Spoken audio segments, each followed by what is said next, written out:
Hi everyone, welcome on the stage too. And please welcome our next speaker, Ilenia Vidili, with the topic customer journey. Elena? Thank you, thank you. Thank you so much, everyone. I was about to kill myself over there, but thankfully I'm alive. Okay, so what is everybody from? Please tell me. Nice. Russia. Greece? Oh, I love that. How about people in the back? Ah, nice. My first time in Croatia, so thank you so much for having me. It's such a pleasure to be here. I'm so looking forward to you discover your country and especially Zagreb, so thank you. How about people here? Where are you from? Yep. Croatia? Lovely. More people come in. Yes, please. Please take a seat, of course. I love that. And where are you guys from? Croatia, of course. Of course. I love that. Now, thank you for coming, for attending the session. It's such an important topic, customer journey mapping. You've probably heard about it so much, right? Raise your hand if you know already what is a customer journey map. Okay, fantastic. Well, you're in the right place because I can teach you, I can let you know what it is. And I'm going to leave you 5 minutes at the end for some questions. So you can ask me everything, but I'll be around all day and tomorrow and the day after tomorrow. So if you want to deep dive into some brainstorming and things on how to do, then we can do that. Wonderful. So before we start with the customer journey mapping, I want to know not just where you come from in terms of country, but where you work in terms of which company, whether there is a big company or a small company. Raise your hand if you work for a small company. Lovely. Now raise your hand if you work for a big company. Okay, we've only got 3, 4 people. Fantastic. So most of you work for small companies. That's great. I prepared 2 scenarios today. And most of you have a scenario of a big company. But don't worry, we're going to work together with this. So don't fear. Let's have a look. I have a few objectives today. So the first one is to understand the customer journey from the customer's point of view. As we know, as customers, we go through different processes when we interact with companies. Some processes are good, some processes are terrible. Some processes are okay. But a very important point is that our customers have their own perspective because they see the world from the external view. However, we as companies have an internal perspective because we see the world from processes, internal capabilities, budgets, targets, and internal objectives. And that's the difference that we face between customers and companies. Most of the times, companies don't know what happens outside of the business for customers. And our job today is to put ourselves in the customer's shoes and to see the world from their perspective. Are you ready? Wonderful. Second objective is to spot where the journey creates friction or obstacles. So what happens when our customers interact with us and they see obstacles or things that don't work, such as, for example, the checkout that doesn't work properly, or an attendant, like customer service attendants that is rude, not good, or they have a complaint, you know? So those are obstacles. And when they have a positive interaction, is great. They'll come back to us and they will refer to us many times over and over again. But when their interaction is negative, what happens is that they give us a bad words about us, they don't come back to us anymore, and there is a ripple effect that is negative on the brand and obviously on our profit, on the money that we make. So we need to start looking at this customer journey map, and we need to understand where there are the frictions during the interaction with our customers. The third objective that we have is to identify simple and effective improvements. So what we want is not just to identify the processes and the obstacles, but also to identify improvements, because we want to get rid of those obstacles and create solutions for customers, right? And of course, we need to understand that every company has their own obstacles, their own problems. Everybody, right? Every company, whether it's a small company or whether it's a big company. In fact, today I prepared 2 scenarios. But we're here to find solutions for our customers. So, I have a gift for you for later. And unfortunately today we've only got 45 minutes, 45, 50 minutes. But we're gonna work timed, okay? So I have to time everything, unfortunately, because we need to speed up and make it fast. Usually this exercise takes about a couple of hours to do, about 2 to 3 hours, sometimes 4 hours. Today we're gonna make it efficient and as fast as possible. But the main thing I want you to do is to put yourselves in the customer's shoes. Think like a customer, all right? Great, that's a deal. So this is our customer journey map. Looks familiar? Have you ever seen it before? Raise your hand. Okay, one person here. Fantastic. So, on our left-hand side, we have actions, emotions, pain points, and improvements. Customer journey map is basically a representation, a visual representation of what your customers go through during each process. Usually we have different customer journey maps for different customer personas. Sometimes we have families. Sometimes we have a single person, right? Sometimes we have different kind of customers, where there is maybe someone with loads of money to spend or someone with a normal budget. So we need to adapt our customer journey map to the kind of persona that we have and the scenarios that we have. I've prepared a scenario, and we have a family booking a premium sailing holiday through a large operator. So their expectations are, they expect a smooth digital journey, professional processes, consistent communication from booking to boarding, reliable check-in in a busy base, and safety, of course. Unfortunately, though, what happens?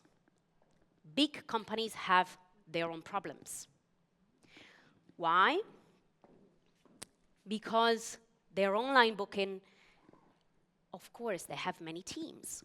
So sometimes someone answers, sometimes someone else answers. And that's a problem, because big companies are divided in silos. But small companies have their own issues as well.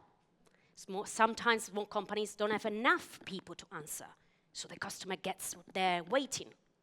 And those are frictions and obstacles for customers. So we need to find a way of removing those obstacles. Other scenarios that we have is information sometimes is unclear, reply speeds vary. Why? Because different people answer, different departments. And of course, there are different interactions with different people. So sometimes customers have to repeat themselves. And the new person doesn't know, well, what is the customer situation, you know? So another scenario is check-in efficient but is rushed, follow-up inconsistent across bases. Okay, so we know the scenario, we know what's going on. We now need to map every process that the customer goes through. So we're going to start from the left-hand side. We have actions. And the first one is write what the customer is trying to do at this stage. And the first stage is discover. The discover stage is when the customer is thinking about booking a holiday, but he hasn't booked you yet.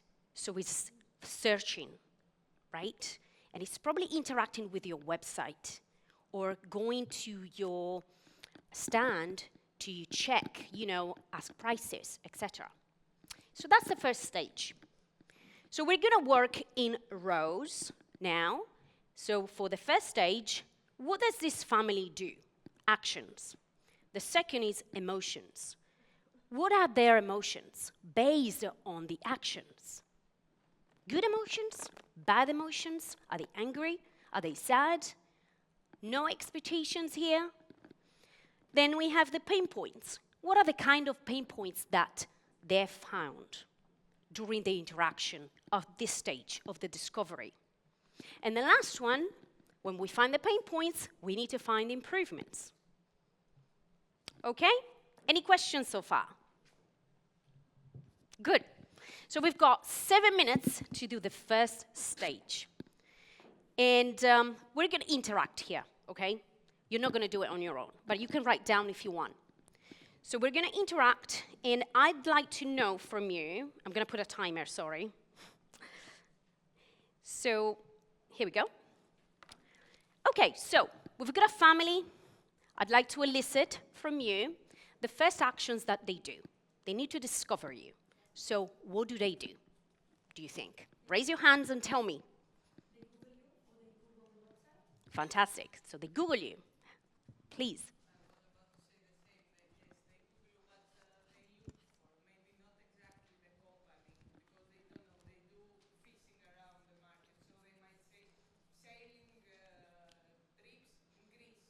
Okay. Excellent. Okay. So they Google you. Is there any other interaction that they do? What else do they do? Go on. And they read reviews. Sorry. And they may find reviews online to check who has the best rating, so as to search more for this company. Because reviews have credibility, right? We all do it for everything that we do, right? For everything we buy. Anything else that they do? Of course, they Google, and then, please. There we go. They ask people they know. Of course. That's another point of credibility and trust. Anything else that they do? Social media. Checking in the social media maybe for what they are looking for and the location, so as they pop up things and maybe experience of other people as well with this company. I love it. Yes, please. Maybe they decide on the location and let's say the type of boat that they would like to use. Yep, so they look into the location, the type of boat. They do a lot of research firsthand, right? So here what we have is, in terms of channels, we have social media channels, we have the retail point perhaps, then they have the Google, then they have people that they ask to use, so referrals. All these little points are points of credibility and trust, so they reinforce. Did you raise your hand? Please, go ahead.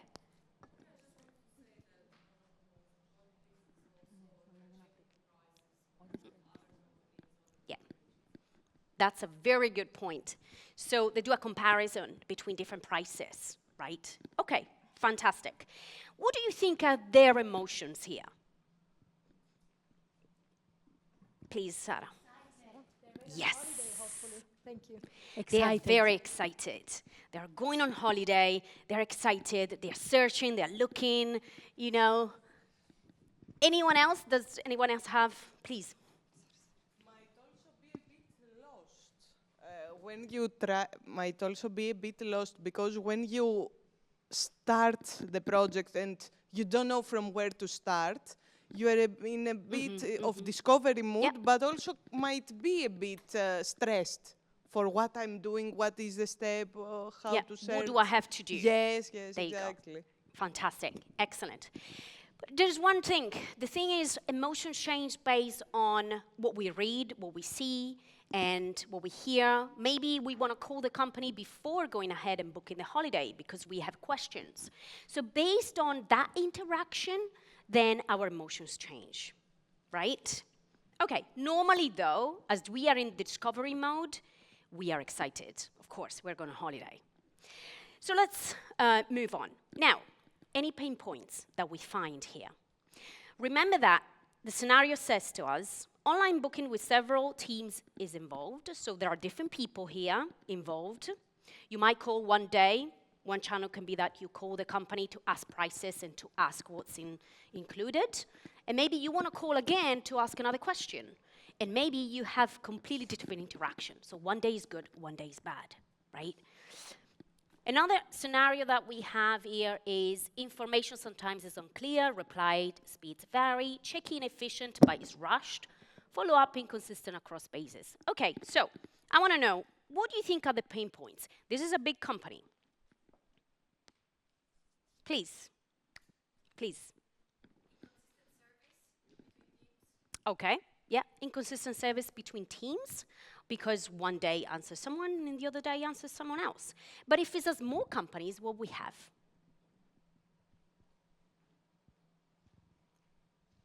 What happens, please? Yes. Yep. There you go. Yes. Yes, sorry, I speak a lot. Sorry.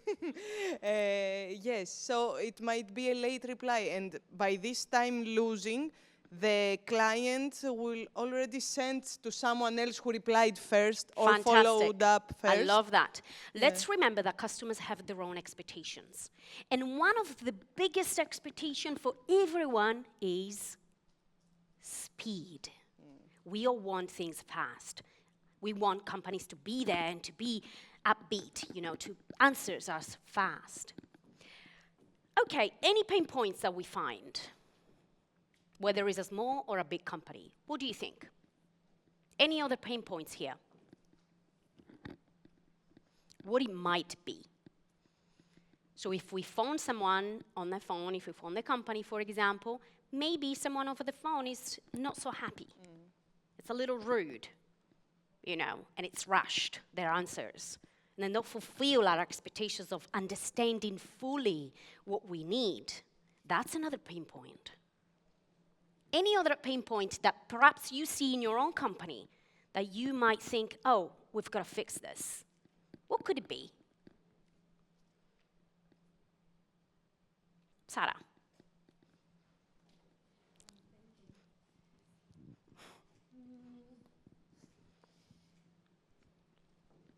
Sometimes what I think is, especially if you have to deal with different teams, is having to maybe explain things all over again. For example, I call your company and I get some information, or I explain you my situation. Maybe I make even a booking with you, but then I call again and I have to re-explain things all over again. Or I get different people tell me different things, slightly different information. Maybe different prices, different information. Who do I believe? Right. Yes. Yeah. So here your emotions are a little bit confused, right? Okay, great. And last one, we need to find improvements. So we found that different people answer, and we get different information. Then other pinpoints that we've seen is that, for example, maybe on our website, our customers don't see things clearly, right? There is inconsistent information on the website. That's another pain point. So what kind of improvement can we have based on these pain points? Please. When the client called back for a second or third time, just to let them know, just to ask for the same person again. Like, please ask for me again, not ask There you for go. Bravo. general in our whole team. Fantastic. Yes, fantastic. I love it. And for example, if there is inconsistent communication in the website, so we need to try to fix that, right? If there is inconsistent communication between on prices, we need to try to fix those. How do we do it? We do it by doing training inside our organization.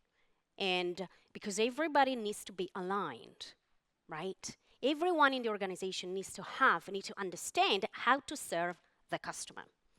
So information in the website need to be clear and consistent, but also across teams need to be clear and consistent. And the way we do that, we improve it by doing training for everybody.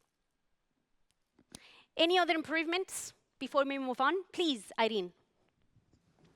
You can also have a CRM system where can you track your communication with the client. I love it. Bravissima. I love it. Really good. CRM system is a system that helps us keep all the data and information about our customers. And every time that someone calls us and say, hello, I am Joan Smith. I've called yesterday about a sailing trip, la la la la, and I talked to your colleague, la la la la la, all right? So that person goes straight away into Joan Smith. So this is the communication that it's been going on with this customer. Fantastic. So the next person, maybe it's a different person, but he picks up straight away. And that's good. I love it. Really good. So let's go on to the second stage, inquire. So we've seen the discover, we've seen the inquiry. Now, sorry, I have to put this again. Okay, so actions. What do customers do when they want to inquire? Now they are interacting straight away with the company. They are talking to the company, okay? Before they were searching, now they are interacting. So what do they do? What are the actions that they do? Please.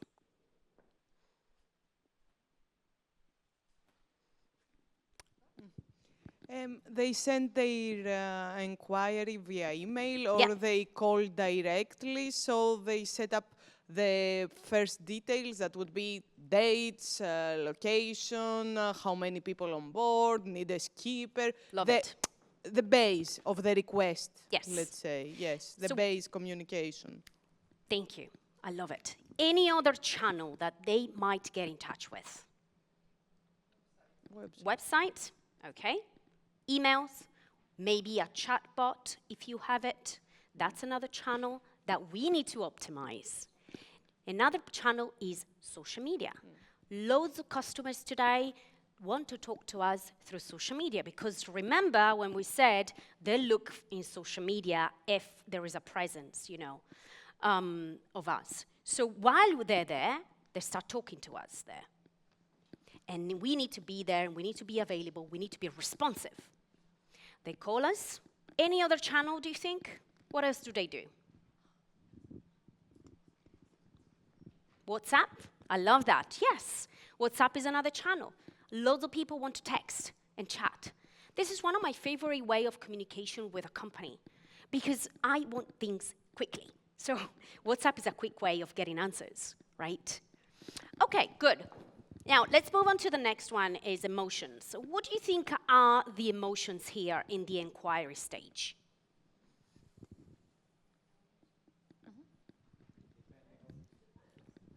Depends, right? Curiosity. They Yeah. are curious. They search, so they want to find out Yeah. all the details. They are a bit confused as Yes. well. Yes, It they depends need of guidance. It also depends of the communication with us, right? The interaction with that, whether it's positive or negative. They are confused. They are searching loads of different prices as well. Please. I didn't. I think it will be impatience because they want their answers quickly. They Quickly, yes. already imagine their vacation and they want us to confirm that it will be like Yes, that. fantastic. They're impatient. They want answers as quickly as possible because they're excited. They went through the discovery phase, and now they want answers. Now let's go into the pain points. What could be the pain points here? Let's think. What could be the pain points? Whether it's a big company or small company. So we've seen the channels. What could be the pain points? I think at this point you should, well, adjust your client to the reality because what he's thinking about and what is reality is a little bit different. And if you will adjust him on some other point, he will be disappointed. Okay, that's good. Fantastic. I love this point. Maybe the channels of communication will change in the process, and this is something that might become difficult for them because they will start with social media, which is the easiest, and then they will have to transfer to emails, Yes. and it can be a bit inconvenient for the client. That's what they do. Sometimes the communication starts in one channel and ends in another channel. And that's where we talk about omni-channel experience. That's exactly that. It's not multi-channel, yes, many channels, but omni-channel is when the experience is completely connected. They start in one channel and then it picks up in another channel. And we know exactly where they left off and where do we need to pick it up again. So pain points could be this, that we are not ready to pick up where they left off the conversation. That could be a pain point. Any other pain points that you see? Please. This was always an issue in an agency where I worked. So wrong information online on the charter company websites, like wrong availability information, wrong rental prices, and so on. This is like a big no for the client. Good, good, good. There is a big problem as well, that we probably see it later on in the stage, so maybe after the trip or maybe when they book. But, and it links to what the lady said, there is usually very limited contact points. Because normally companies, especially big companies, don't want to be contacted so much because they are afraid of the complaints by customers. And this is something that we will look at afterwards. But any improvements that we want to see, based on what we've seen, based on the pain points that we've seen, any improvements, what do you think? Please.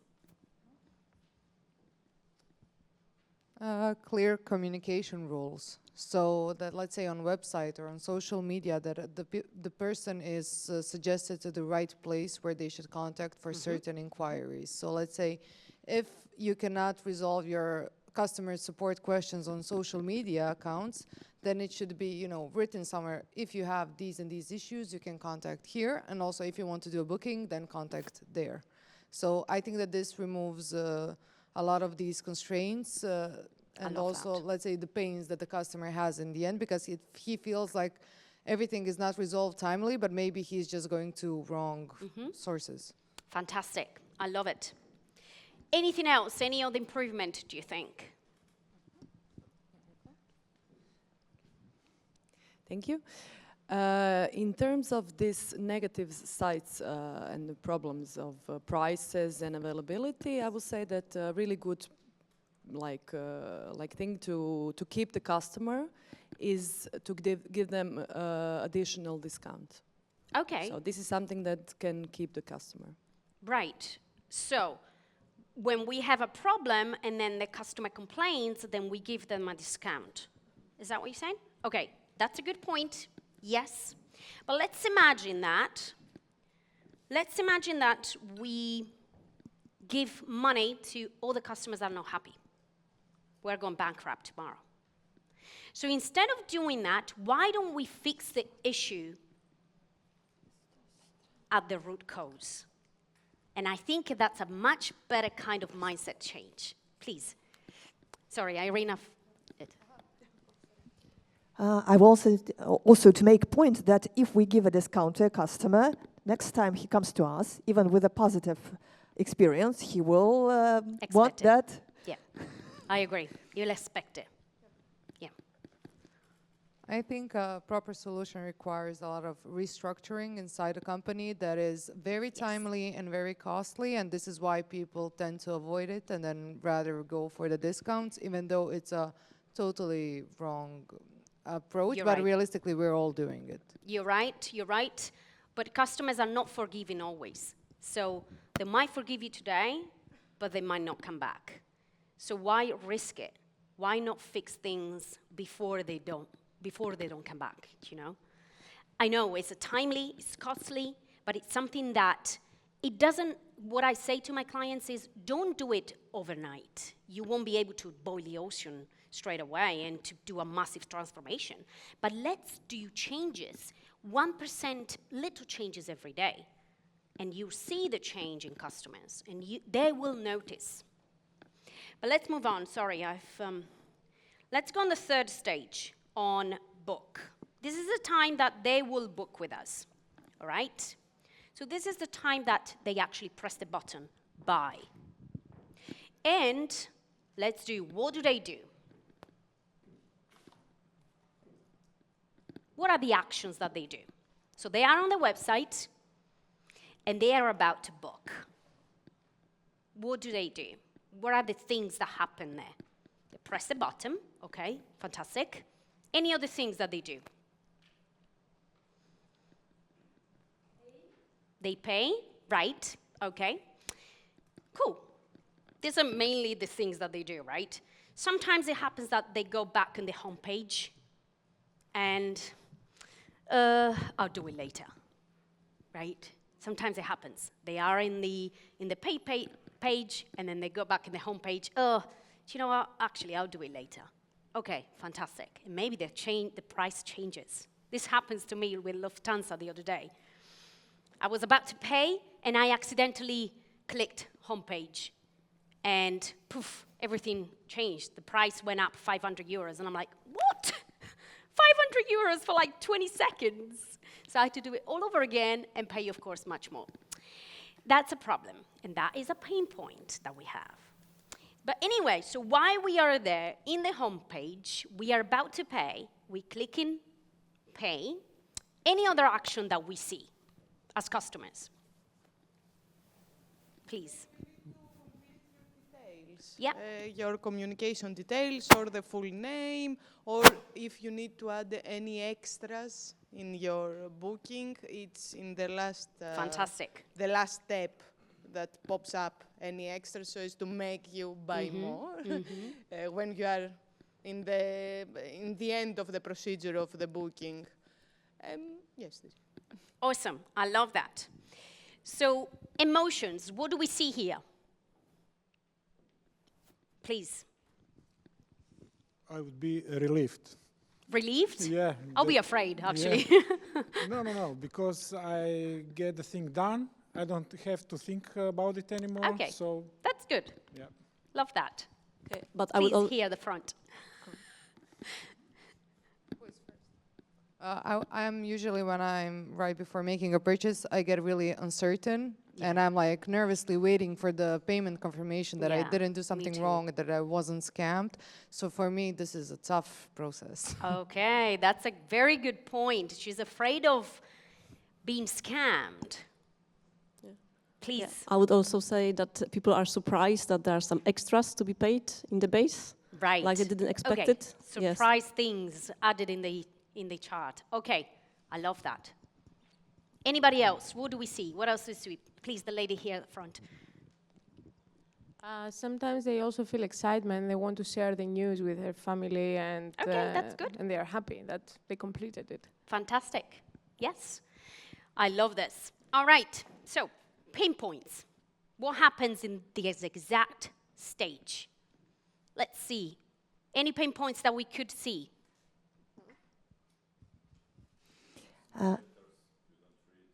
Oh, yeah, the fine print. That's what I wanted to say, that as the lady already told, that they might be surprised about some extra payments they need to do, or some details of the charter is changed. Fantastic. Okay, fine prints, surprises. Okay. Sorry? Hidden cost is more or less the same. So hidden cost. Then what if the page blanks, for example, in that exact moment? Or it doesn't go through for some whatever reason, you know. It's a system problem. How do you feel about that? Oh, gosh, I have to do it all over again. Oh, no, I'll do it later. Because maybe the child is screaming over there, you know, you need to pick it up and you've got to do something. So, and then overnight, you think, oh, I have to book the holiday. But you know what? Someone called me from another supplier and it's giving me £100 less. Do you know what? I'll go to the other one now. There you go. We lost the client. Damn. But who was the fault? It was our website fault. It was the problem that we had surprise prices. All the things added that we didn't ask for, right? Fine prints that we didn't know about. So how do we improve these things? Any improvements? Please. Okay. Yes. Clear communication. Having clear communication in advance, people want to know what are they paying, and they want to know up front. Please, Irina. Payment forms that remember what you wrote, even if you go to the homepage and or something goes wrong. And also you tell the person that you have received the money or somehow communicate with him after that. Okay, so confirmation, like email confirmation to your email, for example, that tells you what you bought, what you purchased. Not email, but in the source where you communicate. If it's Facebook, it should be Facebook. Fantastic. Any other improvement? Your system improvement, for example. Easy online booking. The way to be easy. I love that. Speed. Speed. Sorry. Ease of use is another big expectations for customers. Ease of use. The quicker, the simplest, the better. How about a lot of the time there are so many stages, the booking is so long, and we don't realize. So, as you said, making the booking process easier, shorter. Yes, I love that. Make it cleaner, simpler, shorter, easier for customers. And if the system breaks down while in the middle of a booking, we need to fix that. What's going on? What is it? So we need to go back to our IT team and trying to understand why. Because that will make us lose customers. Anything could make us lose customers. That's why we're doing this in the first place. That's why we're mapping things and understanding the things that go wrong.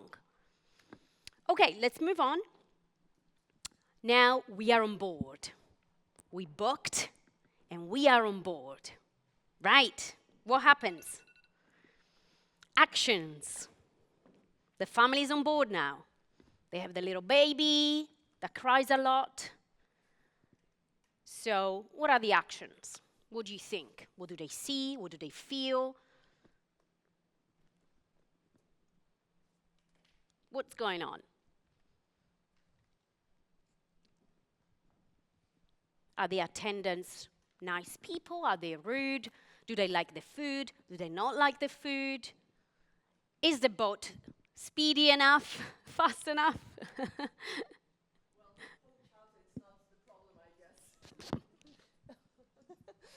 With a family charter, it's not the problem, I guess. Yeah. Okay, thank you for the time. Any other things that they do and they see and they, what else? They start enjoying, right? Please. They're getting adjusted, so they need to be instructed properly once they're on board. So they have to feel comfortable. They have to know who to ask which questions or just in general how things operate, because it might be their first charter, their first experience, and they don't know nothing. I love this. Fantastic. So they need to be instructed. They need to know what to do, when to do it, when is breakfast, for example, when is lunch, what time is lunch, blah, blah, blah, blah, blah, everything, right? They need to understand. They need to have clear instructions. Any other action? Remember, they have a child that cries a lot. Any other things that do you think they do? Okay, let's move on. How about emotions? They're happy, right? Quite happy. Although, let's have a look at the scenario here. It's check-in is efficient, but it's rushed. It's a little rushed that they check-in, you know? They do the check-in, they're not quite happy because it's rushed. And there is one thing, actually. So one person from the charter says to them, oh, you know, the child is crying too much. And the family over there is complaining that the child is crying too much. Could you do something about it? How would you feel about that? Please. Yes. I know, the timing. The ladies over here, they're like... I will use it as an opportunity for a faster check-in, if you don't want us to be... Oh, so check out, please make the check-in faster and we'll give it a go. Any pain points here? What do you think? What are the pain points, do you think? What do they see that are pain points?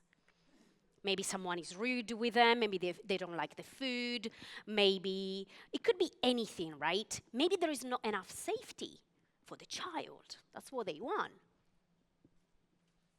Any other pain points? Safety for the child is a problem of booking, because when you have a family for a charter, you always advise them for the safety net. It's not a problem of onboard or check-in, really. Fantastic. Anything else? Any other pain points do you think? Do you see? Please. Not meeting their expectations. Maybe their expectations are very high, the level, and they are not met on what they were expecting to be, because it's a boat, it might be moving, that they might not have in mind these unprecedented situations that are not in the mind. Please. Yeah, I would continue with that, sometimes there's a huge difference between what the broker, the agents, are saying about the boat, and the clients that are arriving to the boat, and it's different perspective. It's bigger, smaller, less cabins, more cabins. The skipper, it's not like they booked. Yes, I would say that. Absolutely. We're going to look at expectations in a little bit, but let's move on because we're going quickly. After the trip. So the trip is done. So what happens after the trip? What are the actions? As companies, what do we do after the trip? Any actions, please? We follow up on the guests and we try to see what their experience was and if we can use it for future improvements, or if they were dissatisfied, how we can retain them. I love that. We follow up with a guest, yes, usually when? Soon after or a week? Good. Fantastic. Anything else? What do we do after? It depends on whether they complain, and maybe they weren't happy about the interaction and the experience.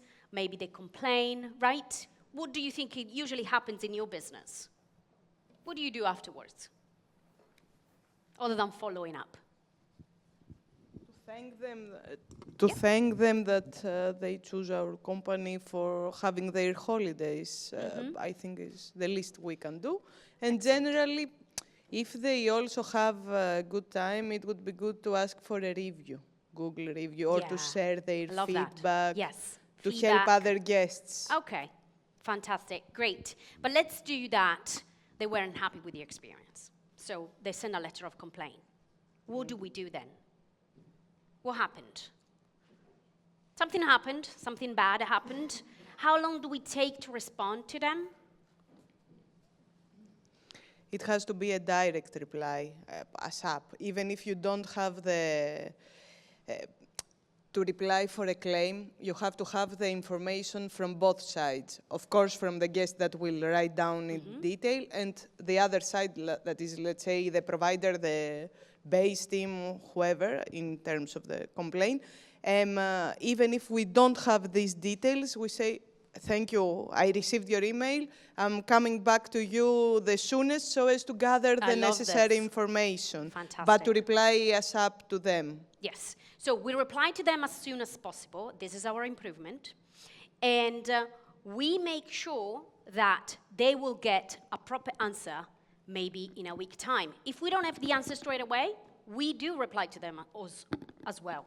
And we say, okay, we're dealing with your issue, and we will reply to you as soon as possible. I love that, because that builds trust with customers. Although you don't have the exact solution, but you will tell them that you will have it. Any other things that we see? Any other pain points and improvements? The lady over there is smiling. Any other pain points? So we have a delay in responding to their complaints, and that's one. Any other pain points, for example? What else? 5 minutes, yes? We're wrapping up. I have a pain point, but I don't have a solution for that. Okay. When you pick the information about the trip, it's usually like a form, or it's not personal. And people don't want to answer that because it's not personal. So how do you do that in a personal way to make sure that you care about the person, well, about the former charter? And how do you, what do you do with that information next? So let me understand the Yeah. situation. So what happens So is, it was a charter, well, a usual one, a bad one, a good one, doesn't matter. But how do you pick the information, how it was? Because in a big companies, it's usually a form. And the form usually doesn't give you any details, really. so the customer doesn't leave details? He doesn't give emotions. Ah, okay. So he doesn't say much. Yeah, because doesn't like, give feedback. please rate your charter from scale from 1 to 5. It doesn't Got you. Understand. give him Yes. any really Understand. real information. Okay. Usually customers don't want to share, what she's saying is usually customers don't want to share their emotions or their feedback after the trip. So how do we get information? There is a solution for this. But let's first ask, do you have a solution for this? Sarah. Now I learned. I think a lot of companies have a similar problem where the feedback are, first of all, close-ended questions and don't give you any information. So I would say ask for some open-ended questions. What did you enjoy about the experience? What do you think could be improved? This gives you an insight into the customer direct experience. Because if you ask them, did you like the experience? Yes. What did they like? We don't know. But I have I love this, thank you. I have another solution for you. So you appoint friction hunters inside your company that go through the same experience that customers go through, and they watch exactly what are the things that don't work inside the experience, inside the company. So any processes, any interactions that are negative, for example, and then you start improving them. Because you're right, customers don't always say the truth. They're not really clear, you know. They don't want to hurt you as a company because they are polite, but we want to know because we want to improve. So one thing that I suggest is that friction hunters inside the company, and you map the experience as if you are the customer. Fantastic. Okay, to wrap it up, every customer has expectations. However, not just functional expectations. So functional expectations are speed, ease, things that have to function, you know, inside your business. They also have emotional expectations and life-changing expectations. And they have self-actualization expectations. Why do they want to book from you? Because you make them feel better as people, right? These are all, there is a pyramid of expectations that I've prepared for you as a gift that you will get. You just need to scan this QR code and you will get it with instructions. So what you need to do, you will work with your customer journey map when you go back home, and you will use the pyramid of needs that I've prepared for you, and you start understanding for each stage, start understanding about your customer expectations. There are 40 expectations that they go through, usually, okay? And if you have any questions, I'll be here now and around. And thank you so much for coming, and I wish you an amazing day. Thank you.